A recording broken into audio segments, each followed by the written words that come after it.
Even though I watched it a long time ago, I have consistently wanted to make a video talking about Vikings Season 2 because this has become, and after making a tier list video ranking my favorite shows, this is my second favorite show of all time. So I'm going to be talking about Season 2 and 3 because I didn't get to making those videos when I was actually watching the series. Today, we are going to be breaking down the entirety of Season 2 and I'm going to give my thoughts on it. Hello everybody and welcome back to another video. If you are new here, my name is Kyle. I am your guy with many YouTube channel. So this season doesn't waste any time. We get right into it, and it's the battle between Rollo and Ragnar, and I was like, what? At the time of seeing this, I was kind of like, almost confused what was going on, because like, oh my god, we escalated that quickly.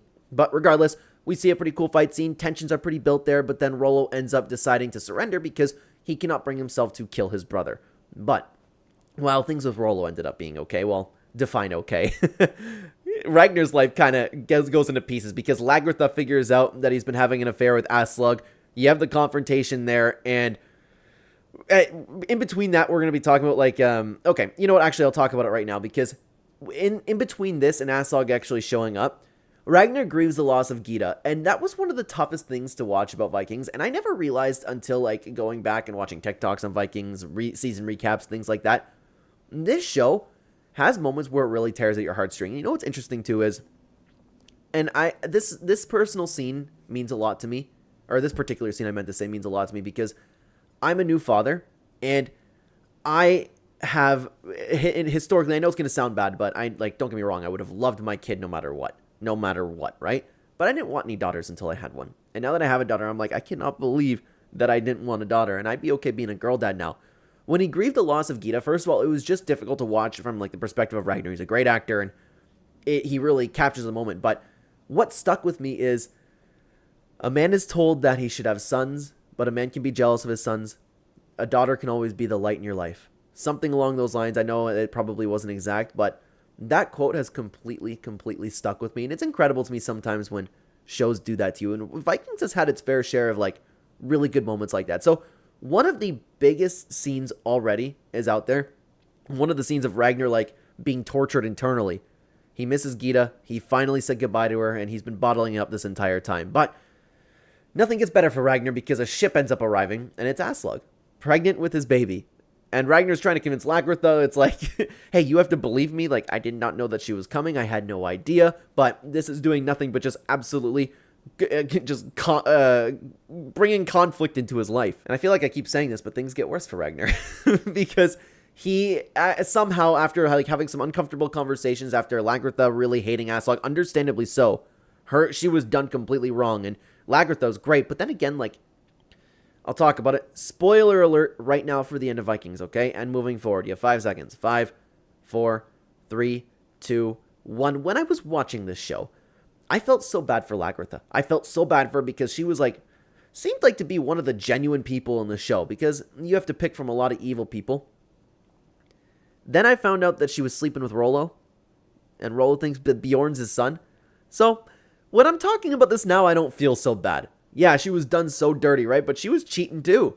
Crazy, okay? But still, she was done wrong at the end of the day. How could Ragnar possibly ask her to be a second wife? He's like, I've heard people have made arrangements. So she's humiliated.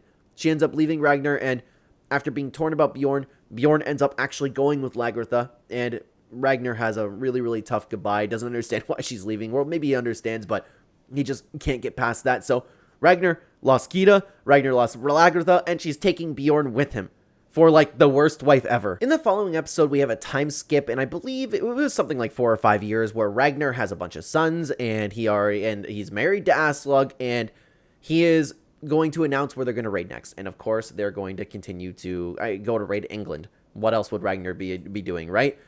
In the meantime, we have a little bit of a story in between where King Horik ends up arriving with Jarl Borg, and Horik ends up convincing Ragnar to betray Jarl Borg, but we'll talk a little bit more about that as time goes on. Rollo, at the time, isn't allowed to come on this mission, I don't believe. I could be wrong about that. Sorry, it's been a little while since I've watched the show. Rollo wasn't on that trip.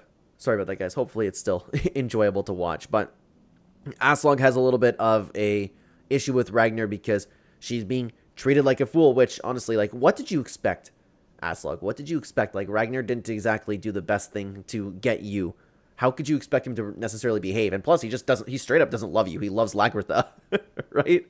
So this is the weird thing about it. She ends up prophesizing that her next son will be born with a serpent in his eye. And I don't remember what that was supposed to mean. It was supposed to mean something bad, but nothing ended up coming from that. I always thought that was so interesting because when the kid was actually born, we was like, oh my God, there's the serpent in the eye. Nothing.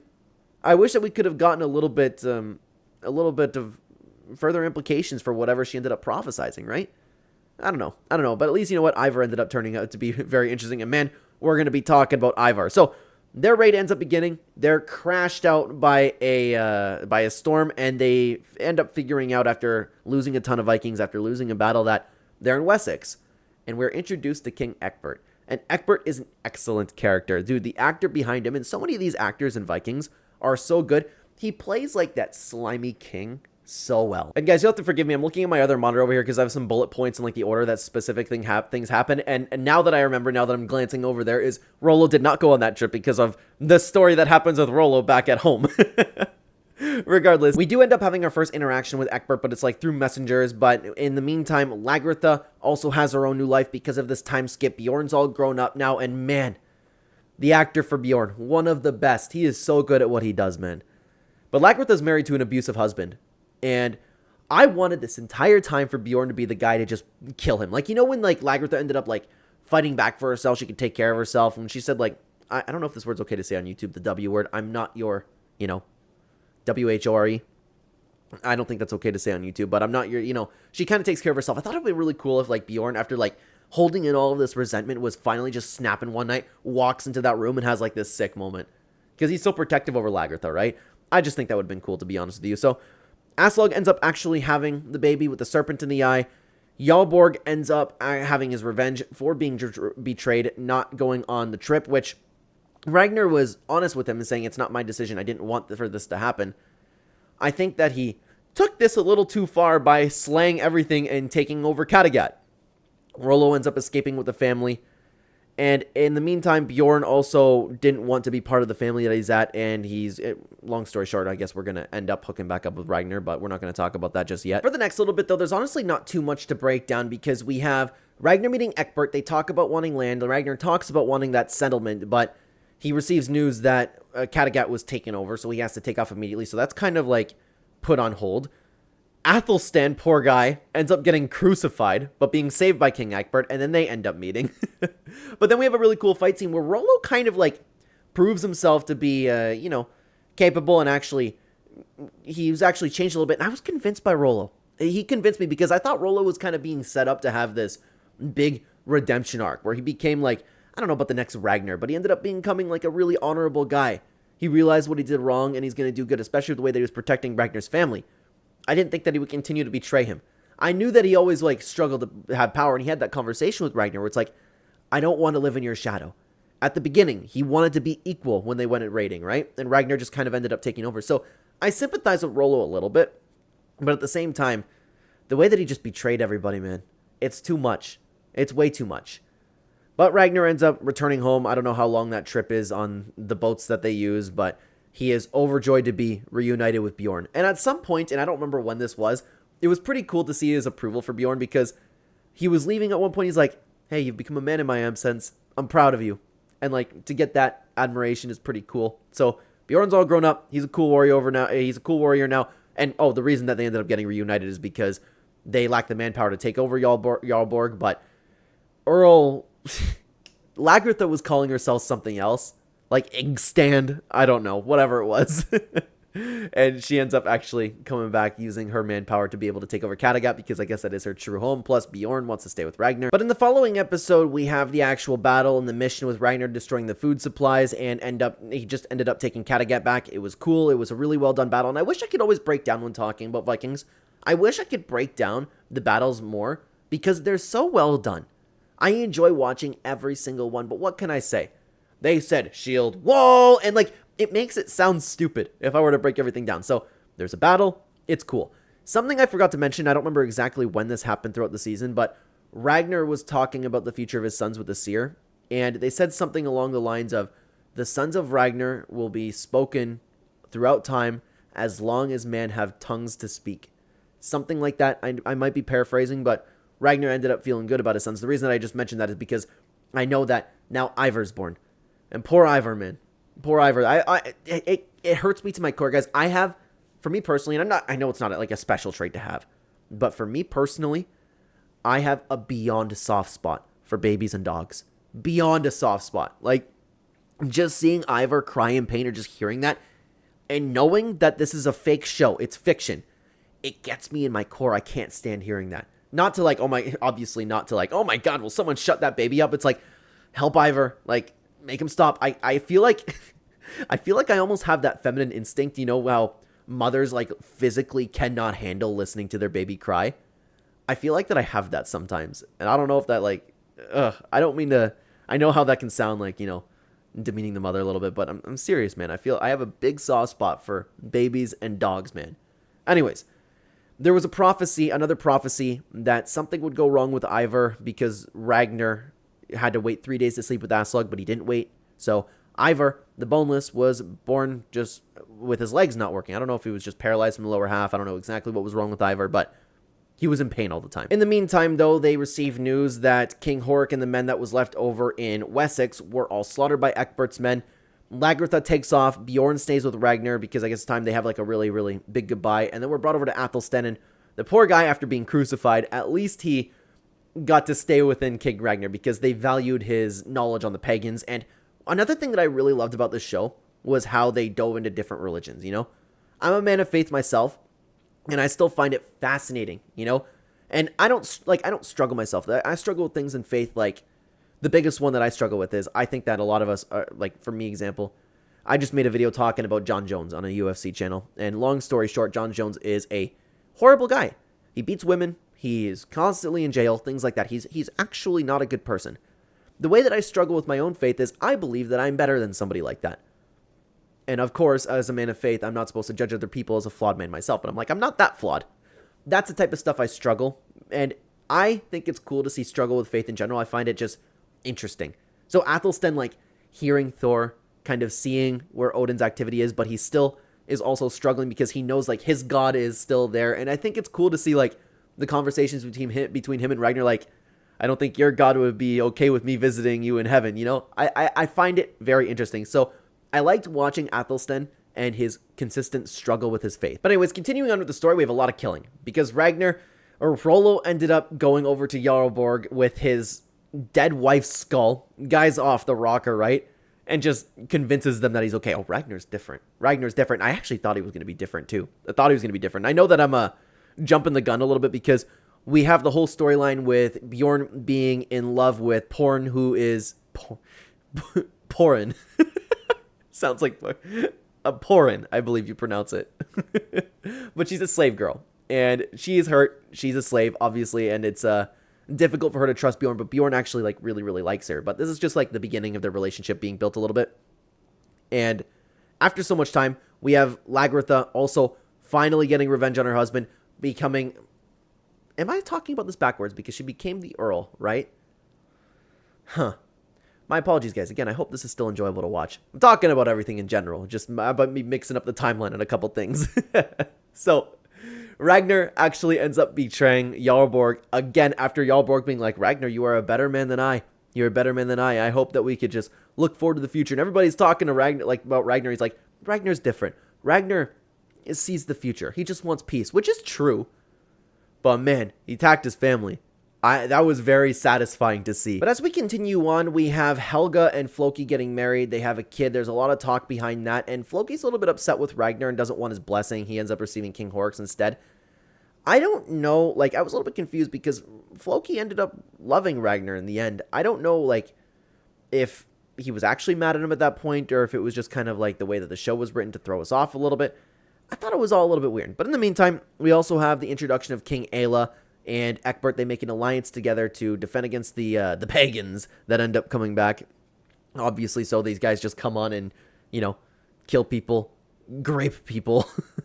Obviously, you would want to destroy all of them. But in order to have an actual connection, we have Eckbert and Aela's two kids end up marrying together, and this is where we're introduced to, you know, good old Judith. But someone I forgot to talk about was Siggy this entire time, and Siggy's been, like, moving behind the scenes, and I don't know how anybody ever trusted Siggy, because she consistently just wants her position back as power. How could you trust her? Aslog's like, Siggy, you're so awesome, you know?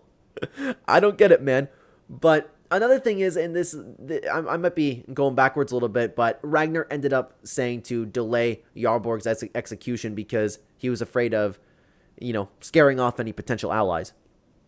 And Floki was kind of like roped into, I'll free him, as a joke. And on top of that, we knew that he was upset with Ragnar, so I thought that he was actually like maybe going to switch sides. But then these guys, oh my god, these guys, they make him feel like he's actually escaping just for him to walk out to the Blood Eagle execution and Floki just standing there like, oh. And then we had this entire thing with Jarlborg like asking the seer what's going to happen to him, and oh, I see an eagle. I see an eagle. And apparently, I don't know if this is something in Norse, but apparently the eagle's like good luck or good fortune, whatever it was he described it as, but it was a blood eagle. Could you imagine having that done to yourself, man? Your back sliced open, no medication at all, just your back sliced open in general, flopping the rest. I don't remember exactly what body parts. They probably threw everything like over top of their shoulders, spread you out like a wing, and just wait for you to die there. Dude, it was a disgusting, disgusting, disgusting thing. Plus, you don't get to visit Valhalla or spend your days in Valhalla if you scream. You have to stay silent and be a man through that. That's crazy. After that horrible image, we're finally introduced, and we go back over to Wessex, and I was actually very, very interested as time's gone on in the entire story with England. When they first started, like, bringing us to King Egbert and King Aela and whatever was going on with them, I was kind of like, oh, what are the Vikings doing? And then I found myself, like, very interested, and we are introduced to Princess, I might be pronouncing this wrong, Quenworth. I always just thought of her as, the SLUT. Who right away we figure out that this girl is just like a monster for sex, right? She's looking at everybody. She's so interested in all of the Vikings. And of course, she's interested in Athelstan of all people, right? The guy that is so holy. But no, she wants him. She wants him. And at some point too, actually Egbert finished fast. So he sent a bunch of men. She's like, hey boys, like this girl is a freak, dude. And every time I think about this girl too, I just think about Ragnar. All your mother did was piss on me.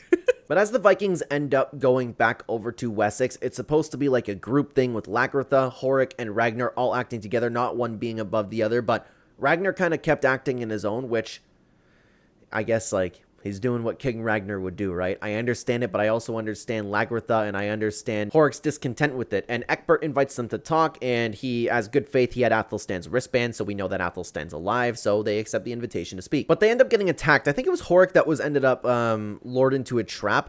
Rollo is basically killed, but Athelstan ends up saving his life, which Rollo is just not thankful for at all. But from their perspective, I kind of get it. But, like, who is Rollo to talk about betrayal?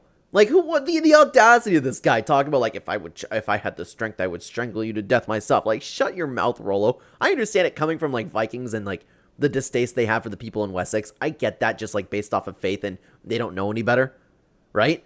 But Rollo, of all people? Come on. But after the battle, we officially are introduced to Bjorn Ironside. And it's funny how, like, iconic that name became throughout the show. Bjorn Ironside. The Bjorn Ironside. And Ragnar kind of just said it like it's nothing. Oh, you weren't injured in that battle? You'll known as Bjorn Ironside, and just walks away. After going back to Kattegat, we have the entire plot line of Horik, wanting to kill Ragnar and his entire family, and he ended up earning the trust of Siggy, and then Siggy was ordered to kill all of the children of Ragnar, which I actually thought that she was going to do. I was like, ooh, that's tough. That's tough, because she wanted power more than anything, right?